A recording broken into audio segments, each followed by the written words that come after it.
In our daily life, there are several aspects of change that leaves us burnt out. I'm sure each of us has a friend or a colleague who is burnt out because of that and is cribbing, and we sometimes also feel the brunt of that change. So, have you ever wondered if there was a genie who could give us some tools to make this a negative one and just transform it into a positive change? So here we have the genies with us. We have Alex and Keshani from Bridge Partnership. Welcome. Thank you. Oh dear, now I have to be a genie. All right, okay. So I am told, I'll give you a little bit of background about me. My name's Alex Farquhar. I have a background in change management. That's all I ever did after I got out of university. I worked in consulting around people and change. So human systems, human change. How do we change these things? And started off with changing the data, the world's largest database, which is still being done about 12 years later. So I left that one pretty quickly because that wasn't going to change fast. But lots of different experiences working with change programs all across. Lots of corporates, community, government, etc. And what I've also learned is change is about individuals as well as the organization. So changing yourself and the organization at the same time. And that's what we work with a lot in Bridge. Change yourself, change your organization. Both of the two go hand in hand. So that's what we're going to discuss. But I also know that a lot of you guys have experience with change. So before we kind of move onwards and before we introduce Keshini as well, I want to know what your change experience is. So I want you to stand up, and this is why I had you in your groups. Stand up, and in your group, I want you to have a quick discussion about how much change experience you've got. And I want you to line yourselves up in that experience, right? So at one end, you'll have people that have led big change programs, big, huge, hairy change programs. And maybe on the other end, someone that's got no experience with change whatsoever, never changed a day in their life, that kind of thing. So, we've got a whole spectrum, and it's not going to be easy for you to discuss this, right? So that's why you're going to have a bit of a discussion about it. So I'm going to give you 3 minutes to discuss and line yourselves up, and we're going to hear from your change experience in the room, okay? So within your groups, have a discussion, stand up, and line yourselves up in your change experience.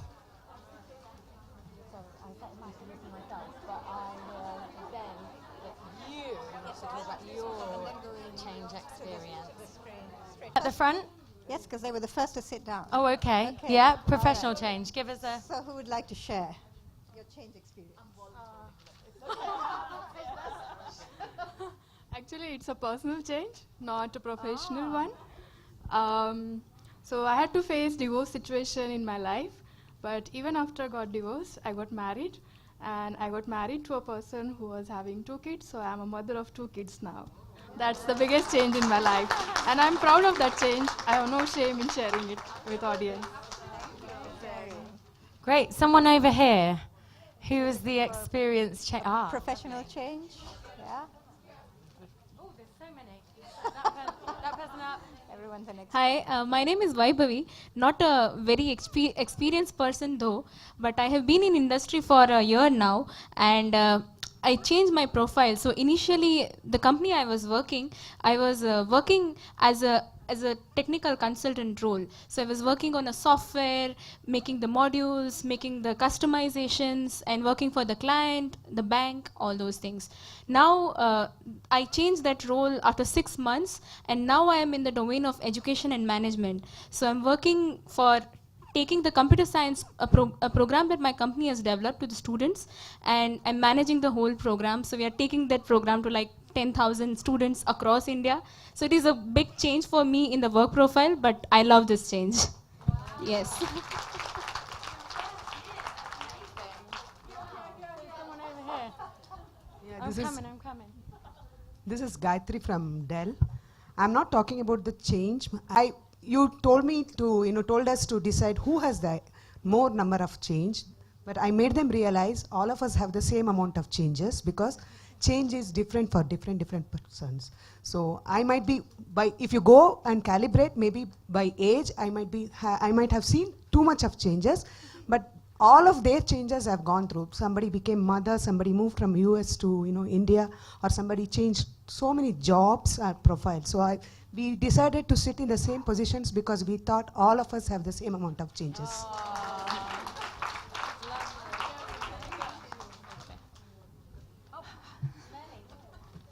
I think hers is very different. I would like her to share.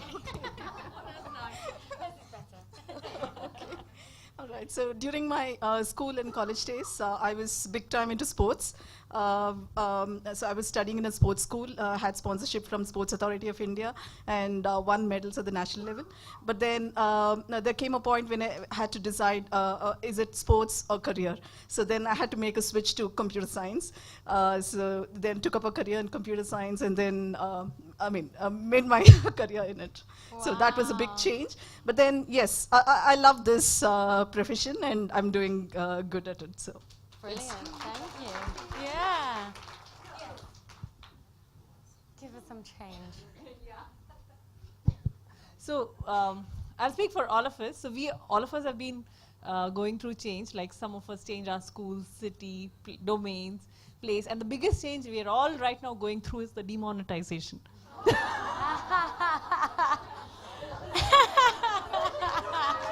don't have any change. No one has any change in India. What I really loved is I expected you to all stand up and talk about your professional knowledge of change. And so I was like, oh, okay. But now you're talking about personal, which is fabulous because that's where it starts. So Kashini has, so I've got quite a lot of knowledge of change. But Kashini, I'm dwarfed by her knowledge of change. So she's the person that's going to share all these personal experiences with you. Kashini, tell us about yourself. Hi, so I'm going to share my little bit of experience and introduce myself. I'm Keshini. I'm from Sri Lanka. And I actually joined Bridge just 6 months ago, right? And for the last 30 years, I've been working in banking. I've had a banking career for 30 years. So I came for this conference thinking it's all about IT, but there are so many bankers here. So how many people here have worked in or working around banking? Quite a few. I felt very comfortable. So maybe I'll just tell you, I started working with HSBC back in the late 1980s. Could easily make me the oldest person in this room. Spent 18 years, I joined them as a management trainee, spent 18 years with them, ended up the chief operating officer of the Sri Lanka office, and then I jumped across and I joined a startup bank in Sri Lanka. It was just 5 years old.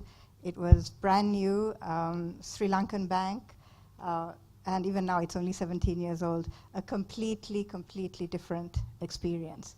So huge change. And I ended up the chief operating officer there as well. I did many roles, but everybody seems to think operations are my forte, so I've been shoved to operations.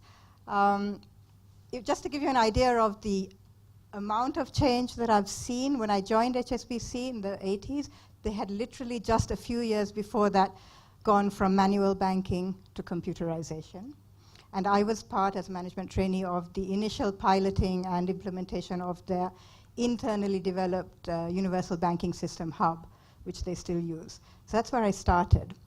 When I left Nations Trust Bank a few months ago, the bank is online, it's digital, it's virtual, it's going into robotics. It's all the things you've been talking about now. So that's the kind of change I have seen. So I've been a part of change. I've seen change, been a part of change, and I've led big changes as well, big organizational changes in my roles at the bank. So that's enough about me for now, and you'll learn more about me as the program proceeds. So what's interesting about Keshini is she left banking right at the top, and she's started again, changed herself and reinvented herself as a facilitator. So she joins us with mammoth amounts of experience, but she's going through change, being the new girl in our organization. So I'm terrified. She can talk to you all about change. She's terrified. Oh. So a little bit about Bridge. Who are we, what we do? We are facilitators. We work with leaders mainly, but leaders are everywhere. So we work with everyone. And in organizations, in communities, to help leaders be the best leaders they can be. So to help people be the best, to help humans be the best humans that they possibly can. And because of that, and because people are always going through change, we help them and the leaders and their organizations to change. And we do that because we believe in personal change, personal transformation, mindset, culture transformation, because that's what's actually changing. It's our mindsets, not some system. You know, the system is there, whether we adapt to it or not, whether we like it or not, it's all about our mindset and our attitude. So so we do that. We truly believe in that. And we have a lot of experience, about 27 years experience of working with people, individual transformations within people, and cultural transformations within organizations and within communities. And so what we've learned, what we want to share with you is a little bit of a model on change. And Kashini's going to introduce the model. Right. Okay. So we're talking about change. And I think I've been to quite a few of the sessions in the last couple of days, and I think everybody's been talking about change. We are being told over and over again, we are in a time of unprecedented change. And not only that, a time of unprecedented speed of change. So I talked about banking, IT over 30 years. I think in the next 30 minutes, it's going to change as much. But you must have also heard of this statistic, that the horrible statistic that 70% of transformational programs or change programs fail. Has anyone heard that? Anyone heard that number? I think that was quite early on posited by John Cotter in his seminal work on change and change programs back in the 1990s. And a very recent McKinsey study sets out the same failure rate. 65 to 70% of change programs fail. All of us who've been working in organizations, who've led teams of change, we know the frustration of trying to implement change, and even harder, trying to sustain that change. Yes? You've all been there. So how do you take people along with you on that journey of change? There's 1 million books about change. Right? There's 1 million models about change. I'm sure all of you have probably been on some kind of change management program or read a book, Who Moved My Cheese. There's so much literature out there. But Bridge has something called the Bridge Change Leadership Framework, which we like to think is useful. And now you might ask me why. Why do I think it's useful? And what I think I'll do is I'll just tell you a little bit about how it came about, because it's an interesting story. It's a Bridge legend. So something like 25, 27 years ago, the two founders of Bridge, who actually, the history of Bridge is interesting, I'm not going to go into it, but there were two young men studying at Cambridge who wanted to do good in the world. They were working on post-conflict reconciliation in sub-Saharan Africa. Okay, so that's big, right? And they realized in the course of that work that some things were working really well, but some initiatives were just failing. Some initiatives were just bombing, just not getting off the ground. And the story is that they sat down in a cafe in sub-Saharan Africa and had a chat, had a discussion, and thought about what they were seeing. And to cut a long story short, what they realized was that change fails when the energy runs out. Change fails when the energy runs out. And basically, the energy that's required has got to be greater than the size of the challenge. So this workshop is all about that energy, releasing that energy. And let me just take you very briefly through the Bridge Change Leadership Framework. It's a framework about energy. And it posits 4 sets of levers all around energy. So I'm just going to cover it very quickly. The first levers are the ambition levers, and that's confronting reality, awakening possibility, and a living vision. And that is where the energy is created. And if you don't have that, you're dead in the water. Your change effort will never get off the ground. The second lever is a directional lever, and this is the lever that focuses that energy, gives it a strategy, gives it a direction. Because if you don't have that, you lose your objective. You lose sight of what it is you're trying to do. The third set of levers are the very important transformational levers. Vibrant culture, leadership, partnership, and liberated leadership. And these are the levers that unleash the energy. These are the levers that unleash the energy. And if you don't have this, you will lose inspiration, you will run out of steam, your change initiative, the energy will run out. And the final set are transactional levers. And if you look at these, this is probably much more familiar to you because a lot of change programs, this is the kind of structure that they are based on. And these, we call them the channels of energy. They're the channels of energy which basically will ensure that that energy is channeled into an effective implementation of change. Because if you don't have that, you have a mess. Have we been there? Yes. Right. So that's the bridge framework. Now today in 90 minutes, there's no way we can cover the whole framework. That's a 3-day workshop. But what we're going to do is give you a little bit of a flavor and a little bit of experience around a couple of the sets of levers, the ambition levers and the transformational levers. And that's because those are very often the areas that when you look at how you are doing change or the change models you've been taught, these are very often the areas that might be missing in a change program. So we're going to just give you a little bit of experience of these. So let me hand you back to Alex. Thank you. So also to add that this model works at any sort of size scope. So we can do this on personal level, which is what we're going to do in the next sort of hour or so. But you can do it in a team level, you know, like where's the team going, what are we doing, et cetera, et cetera. You can do it on a big grand scale. So what we're going to do is the first bit, we're going to look at ambition levers. And this is the boring part, sorry. This comes from a Peter Senge model. Have you heard of Peter Senge? No? Okay, he's an MIT professor. He works with human systems thinking, etc. And what he says is there's an energy created when you confront reality, when you're serious about what's going on right now. Is it good? Is it not good? Is it okay where we are here? Or is it not good enough? And then you paint a great picture of the future, the vision, right? This is where we could go.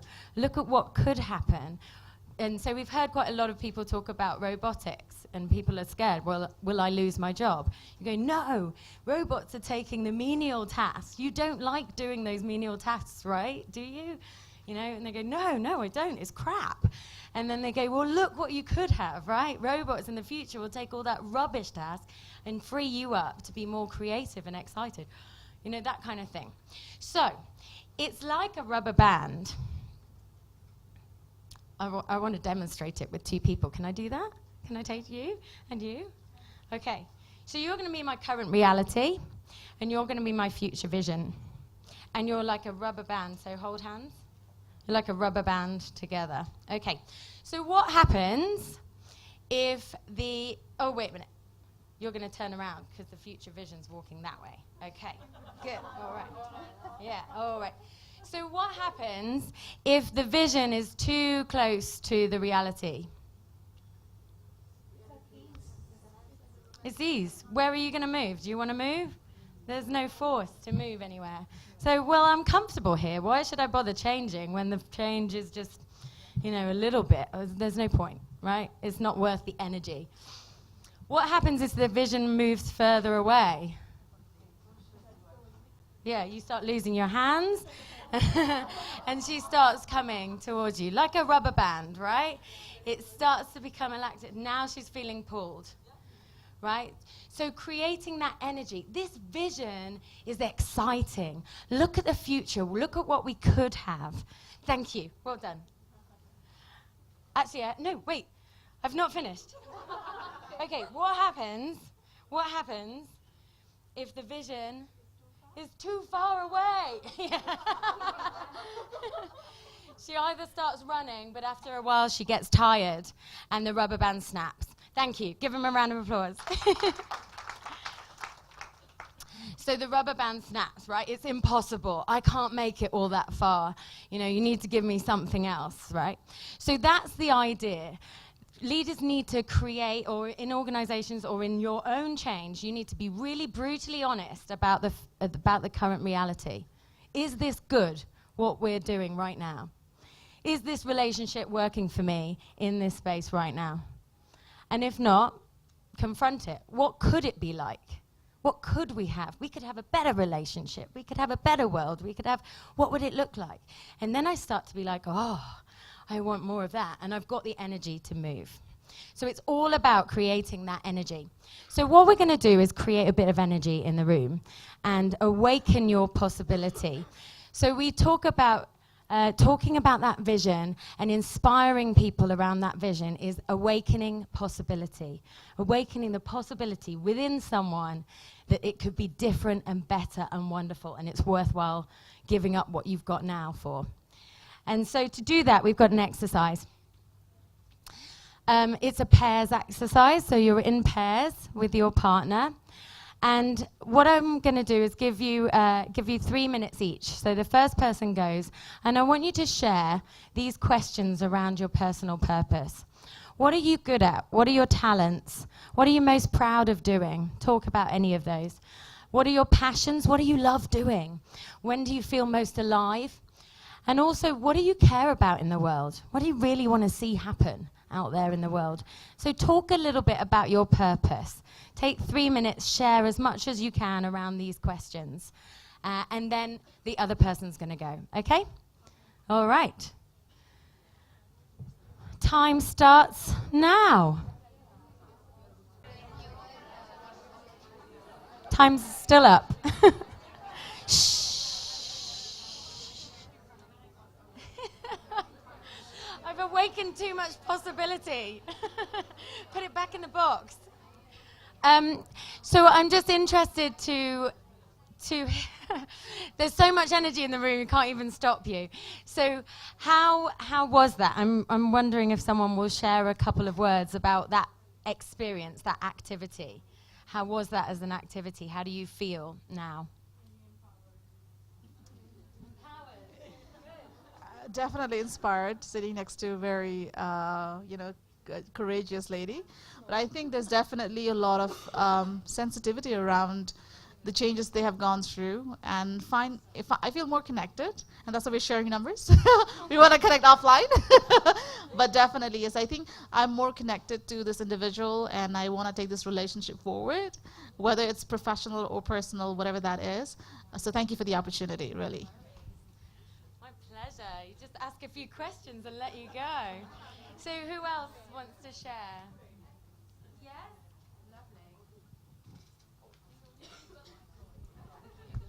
Most valuable experiences, that I had in the last 3 days is now, because Amisha came and sat next to me. She's a student, so I think this is the first time I'm interacting with a student in these 3 days, and it was really nice to talk about these things, what she cares about and what she's proud of, So it was great listening to her, and I hope that what I shared was useful for her. Amazing. Thank you. Oh, lovely. And it was very nice to know that she was just a housewife, and we've been through similar kind of choices in life.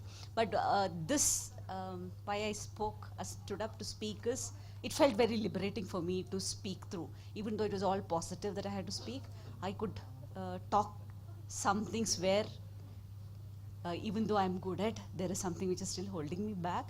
It's been there somewhere at the bottom of my mind, but I never spoke to anybody, and I think she's the first person to whom I spoke about. Wow. Thank you. Wow. Hi. Oh, yeah. Hi, this is Jyoti. I'm from Bank of America, and I have Soumya here. She's from Intel. right? So I think we just spent like 2 to 3 minutes with each other, and I don't know, somewhat it's good connection. I agree to most of the points that she shared to me, though I shared a lot of points. Uh, She said she's a very hardworking person, and the minute I heard that, hey, this is the point that I was thinking, but I didn't put it out. And she's a person, you know, I rarely find women liking running, and she seems to absolutely, fond of running. So, we very rarely see, we see many men like running and maintaining their fitness and health, but women having that passion of running is really rare. So I'm really fond of that her. Thank you.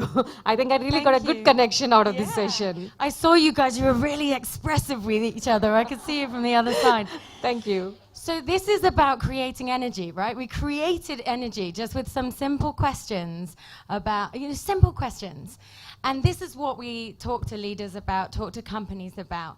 In creating energy for change is about getting people to talk to each other about what they're inspired about, what they're moving towards, what is exciting in the world. That's how you make the change, right? You create that energy within inside you. So I'm so excited. Kashini. Oh, sorry. Okay, so I'm going to sum that up in somebody much wiser's words than mine. And really it is that when you are inspired by some great purpose, some extraordinary project, all your thoughts break their bonds. Your mind transcends limitations, your consciousness expands in every direction, and you find yourself in a new, great and wonderful world.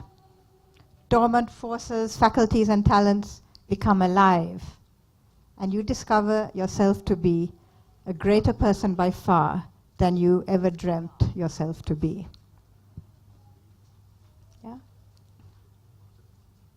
I can't say it any better. Right. So that's all about awakening possibilities and about creating the energy. So now we're going to jump forward a couple of steps and start talking about the transformational levers that I mentioned. And these are the levers which unlock leadership capability, leadership partnership, and create a vibrant culture, right? So we'll talk about leadership first. So there's a quote by a professor from the University of Southern California. I always forget his name. Let me see.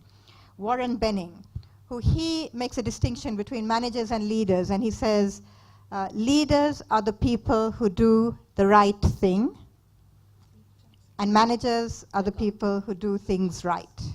Yeah? Okay? So they're both good, right? We've all been everything, right?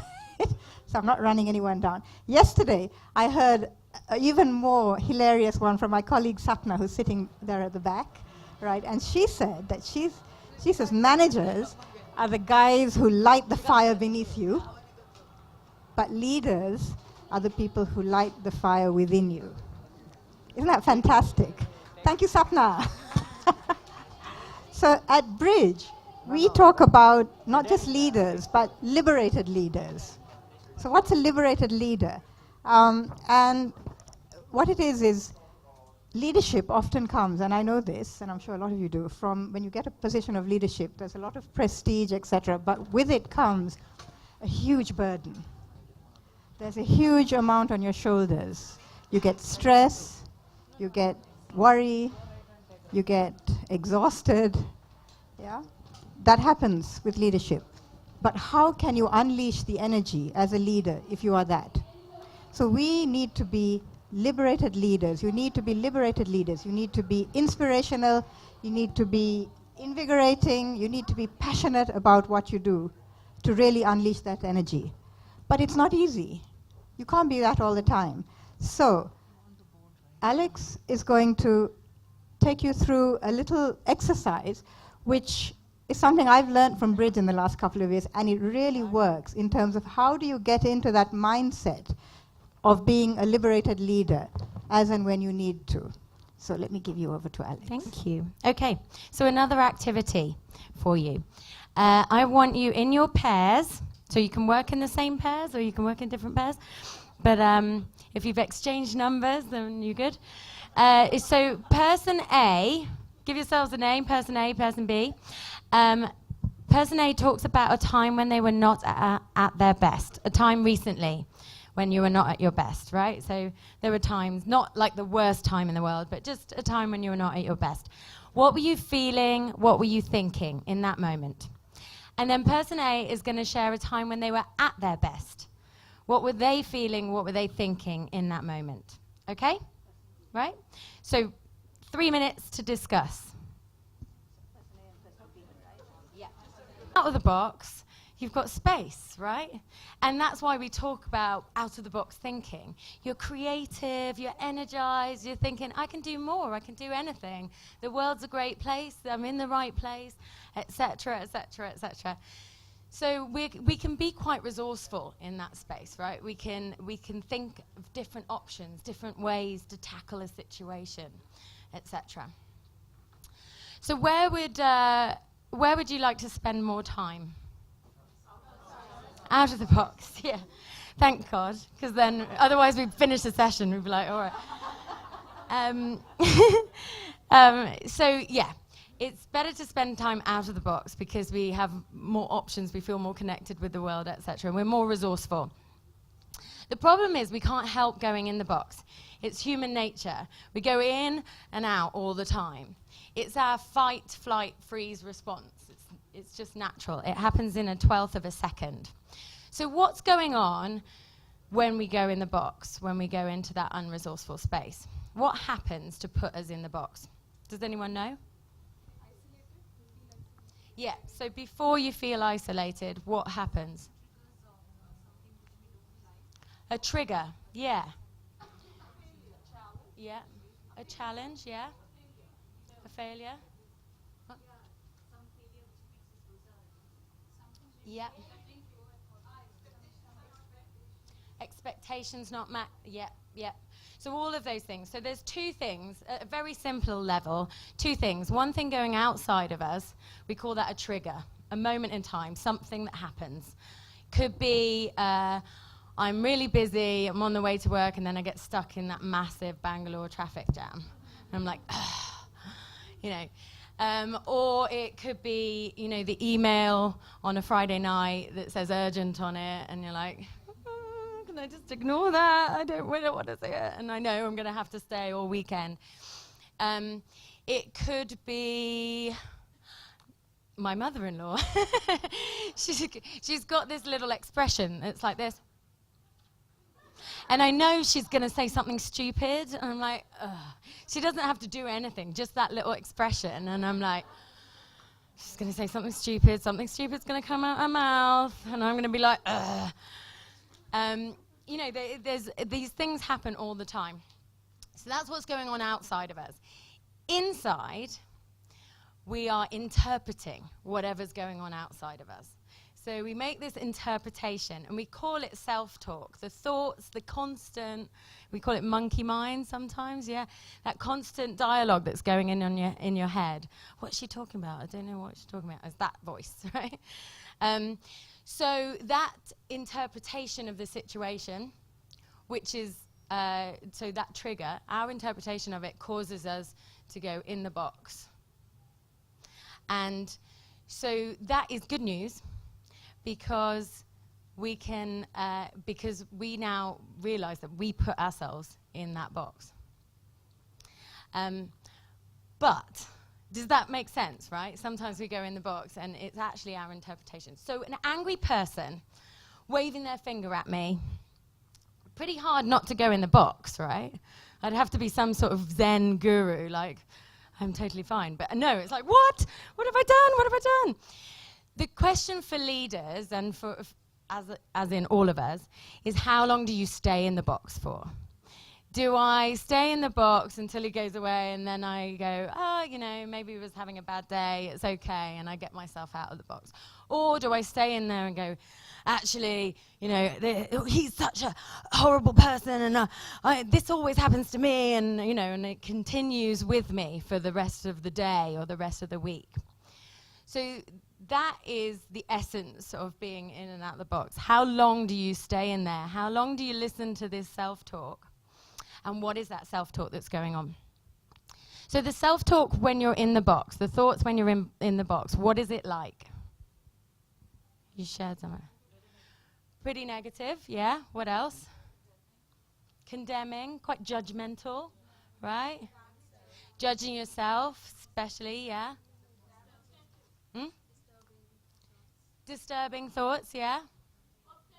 Obsessive, yeah.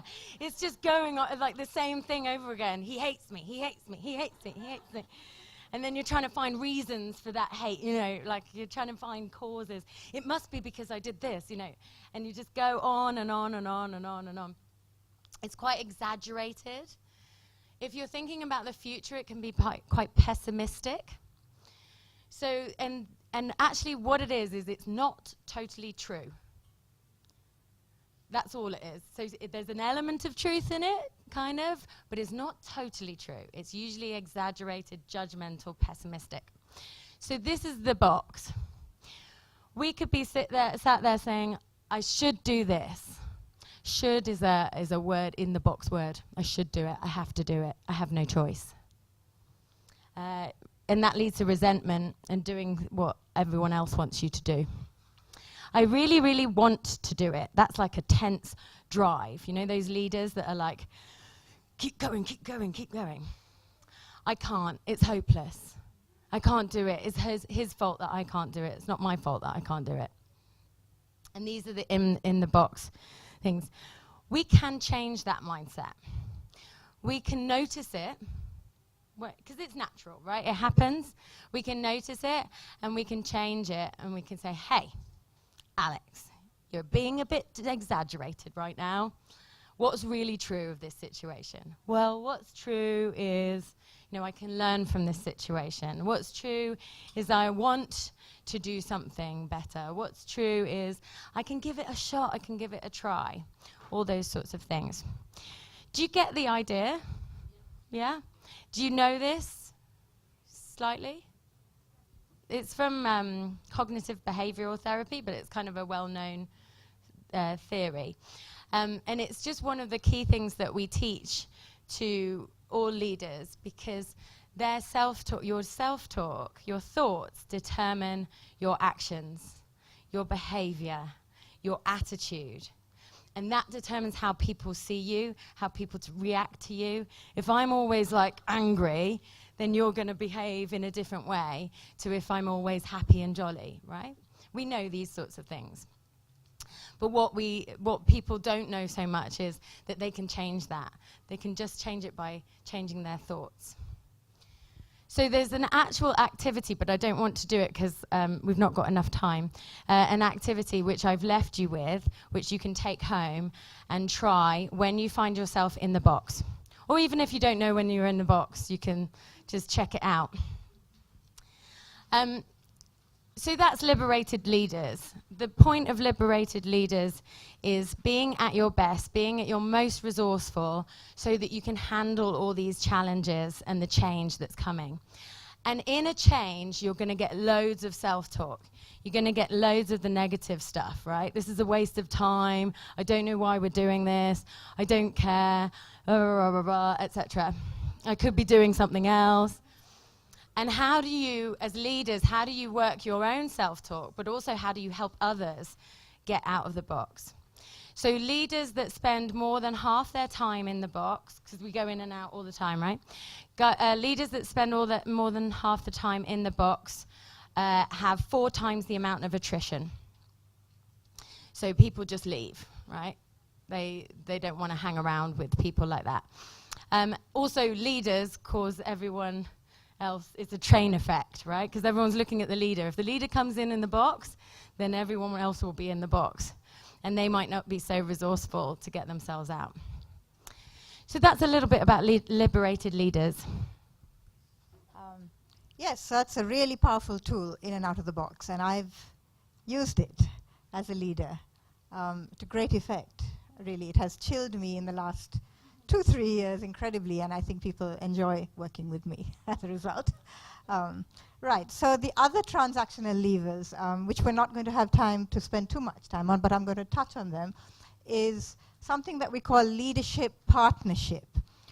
This is also one of the unleashing of energy principles or levers. And in fact, there was a discussion, who was around on Wednesday for the opening sessions, and I think Cynthia Stoddart from Adobe talked about collaboration. Do you remember? Collaboration, because you cannot lead a change all by yourself. If you are the project leader, if you are the leader on top, you just cannot. You know, this whole idea of a strong leader who's going to drive change in big projects, in big complex projects, it does not work. What happens when he leaves? What happens when he leaves, for example? The project fails. You know, I was doing a project, we were implementing lean management in the last bank I was working with. So I was the believer in it, and when I said I'm leaving, my lean team was distraught because, wow, that's the end of lean in this organization. That's the end of this department. Nobody else will believe in it.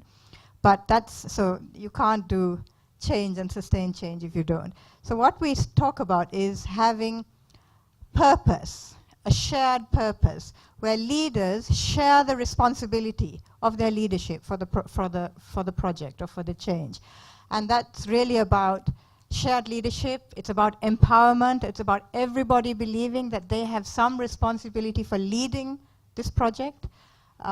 It's about alignment of everybody in the belief behind that vision that you set out, that energy that you first created.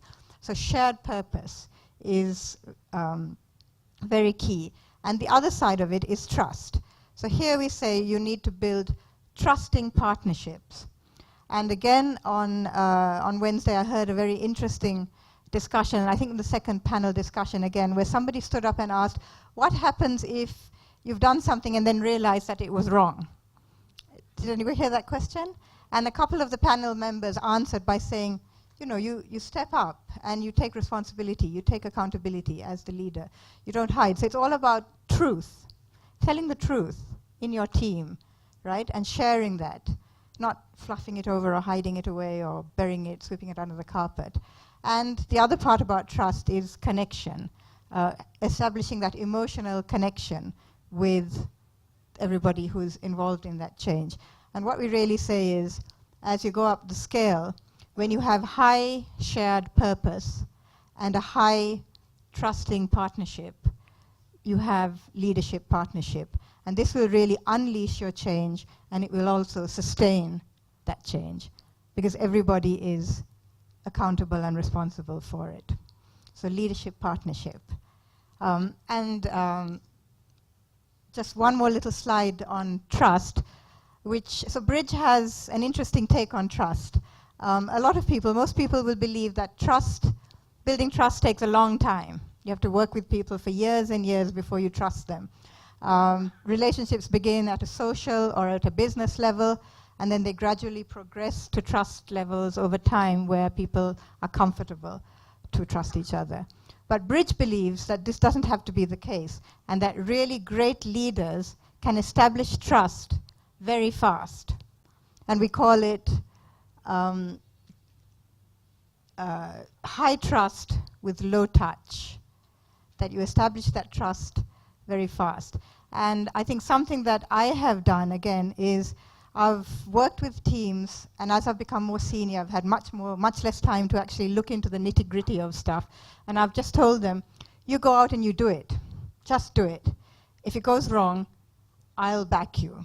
And I have gone before boards of directors and explained why things have gone wrong, you know. And if you do that, within a week or 2 or 3, people who've joined my teams and they understand that's what I do, they trust me. And what I found after that is that they are just empowered to go and do stuff. And people I've worked with, the young teams, that they have done magic things because they're empowered. And they're safe in my hands. Not everything has always gone right, of course not in 30 years, but lots and lots of things have gone amazingly right. And I really often attribute my career and my rise up the ladder, not to my efforts, but to the efforts and the achievements of the people who've done stuff. And I've been on top of them, luckily, and got the credit. Yeah. So that's how you can have high trust with low touch. Trust can be established very fast, and it's important. So that's the second transformational lever. We're going through this very rapidly. Yes. Just that little discussion that you had about sharing like what you're good at, that you were building trust really, really quickly. It's about your own vulnerability and how you. The funny thing, the kind of paradox, is that vulnerability is actually strength. If you're strong enough to be vulnerable in front of people, that makes you a stronger person. So yeah, it's very true. Very true.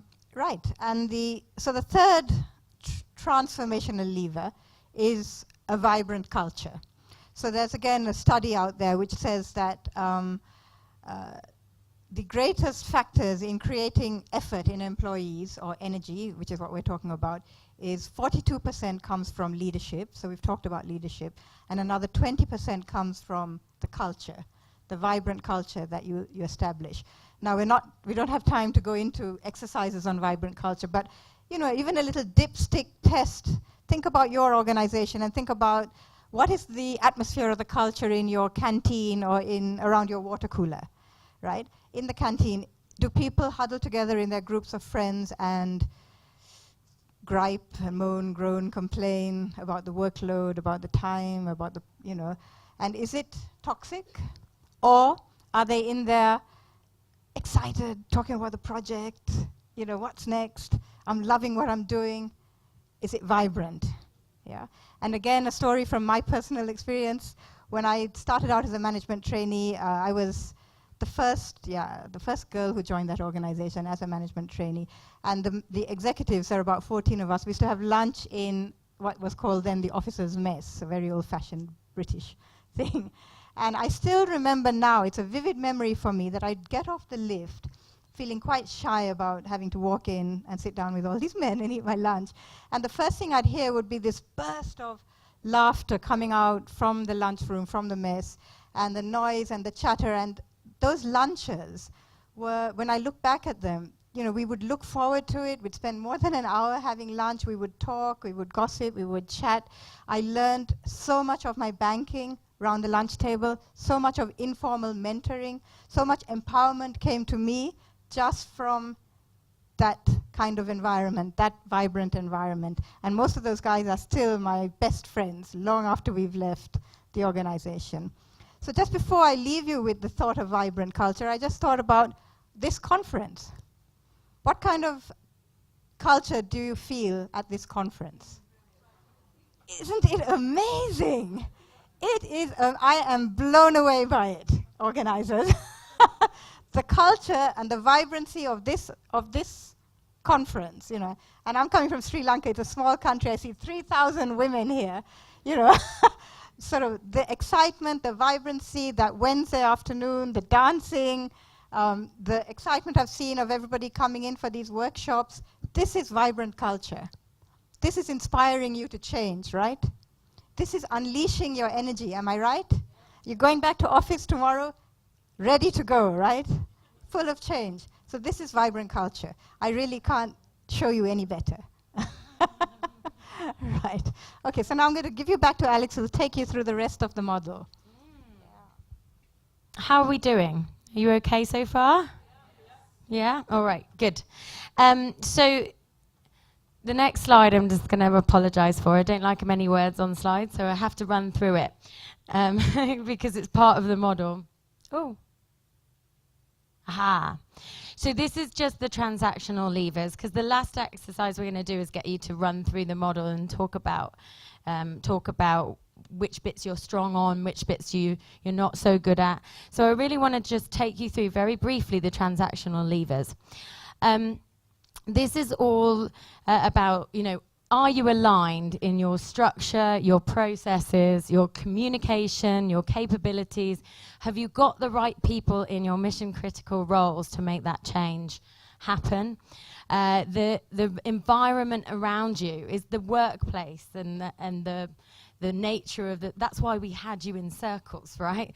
The environment, the space that you use is so powerful. How you use it is so influential on change.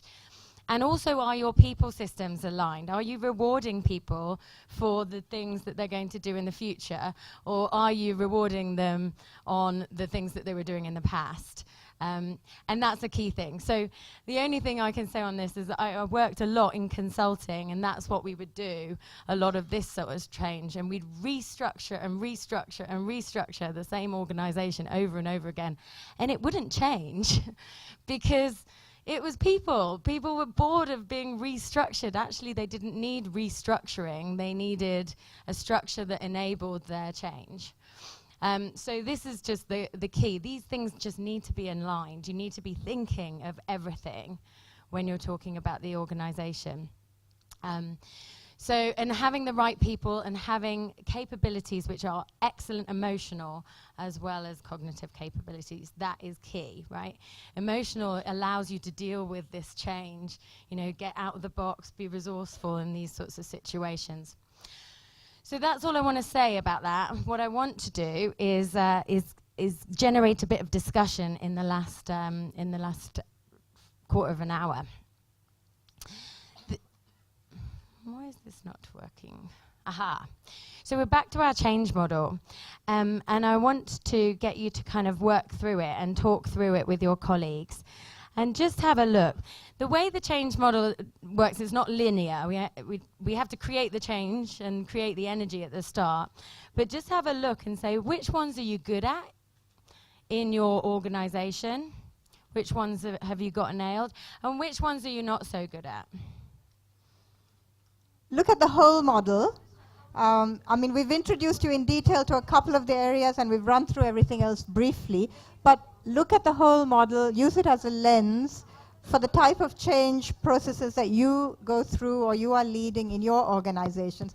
And think about which ones are you good at, your organization or you personally, and which ones are the levers that you think you might need to work on. So if we're denying negative, does that make sense? We're not whole. Yeah? Is that what you're saying? Just have a chat in a group, yeah. So are you saying, interpreting that we should be positive? Yes, put me in an agile team. I'm totally with it. So there's different steps of that, right? One is the attitude they know they have. They're aware of their self-talk. The other is the stuff that they're not even aware of. So it's like, how deep do you want to go to kind of fish that out? So it's about creating that trust move, right? As soon as you voice out your fears about something, then it doesn't take over you so much anymore. The problem with a lot of these changes, and certainly like a big one like Agile, is that there's quite a lot of subconscious attitude going on, a lot of thoughts about, oh, well, we're happy about this and I'm not quite sure and I don't really want to voice my concerns to anyone because otherwise people will think I'm not a team player, right? So we just all continue doing what we wanted to do. You know when someone then says, I don't like this, and then everyone goes, oh, thank God you shared the thing that we've all been thinking but no one wants to say. So that's a lot what we work with, is trying to get out that self-talk. And the great leaders can bring that out. They share it, right? You probably have an example. The group over there about the model. And when do you use it? And when someone is going through a change and it's flagging, the energy is dropping. So when you look at the model, I think a lot of you now, when you discuss what are you good at, a lot of companies and a lot of people are actually very good at these the bottom, the transactional levers, right? We have the communication plan. We have the restructuring organization. HR is sending out the messages, right? You have the right people on the team. All those things. Many change programs actually focus on this, and we do it well.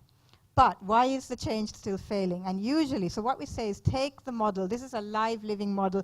Don't just look at it once at the beginning. Keep it in your drawer and take it out every couple of months and look and see, in this project, what are we missing? And very often you might find that you actually have to present that vision, not just once. Very often the vision is sent out, we are going to be doing this, the email goes to everybody, and that's it, you never see the vision again.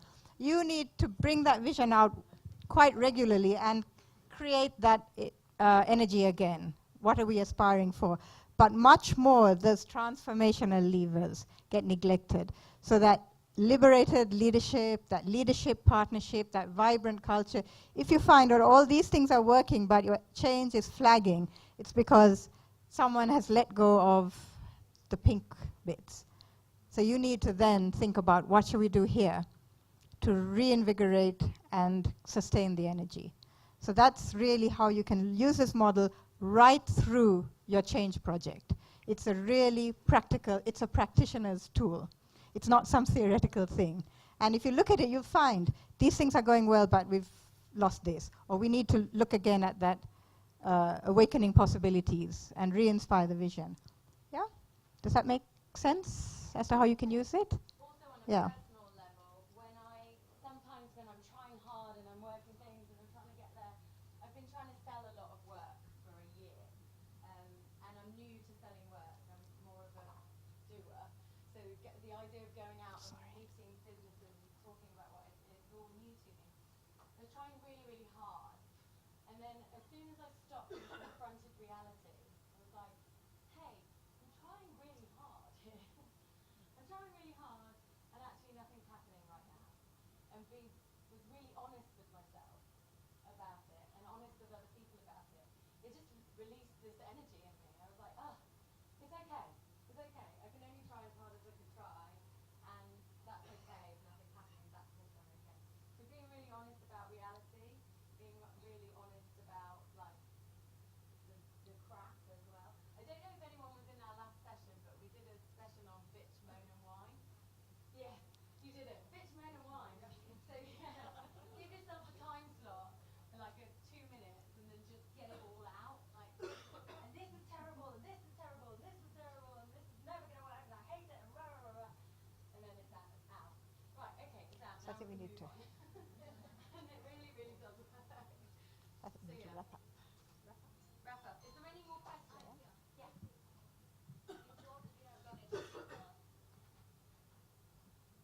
Sorry, I keep on exploding and That's okay. Management and change transformation. So one question or it's like conflicting. There were some people who said that whenever there is a change, which is a transformational, declare it in a very inspiring way, and so that you get more buy-in and you're able to sell it. And on the other hand, I heard that you should do it in a very subtle way. Don't make a lot of noise around it, and just go about doing it. So how do we, which one? Which is the right one? And how do we figure out, I know it's situational, but how? I don't know, there's so many different ways. So, yeah. Shall I have a go at that? Because, so I think even if you're going to do it quietly, someone is going to have to do it, right? So that team, so this applies even to that quiet change team. Not every change may be a hugely dramatic, but even a quiet, subtle change, it's not just going to happen. There has to be some team driving it. So this model applies even if that little team will need a vision, yeah? Hopefully it's a good vision and not we're going to sack 25,000 people, which is why you're trying to do it quietly. But that little team themselves, I'll be very honest, I have worked on teams which have been, the objective is to downsize. It can be so dispiriting to work on a team like that, with that kind of vision. The liberated leaders are those who light the fire within. So that's one very important key takeaway. And the second one is what Alex shared some time back on the outburst, 2-minute outburst. I recollect a Bollywood film wherein the hero says, if you are fed about something, just write it down on a paper and tear it into pieces and flush it into the toilet. And yeah, so you get that freshness. So thanks a lot, Alex and Keshani. May I request Sujata and Meghna to hand over a small token of gratitude.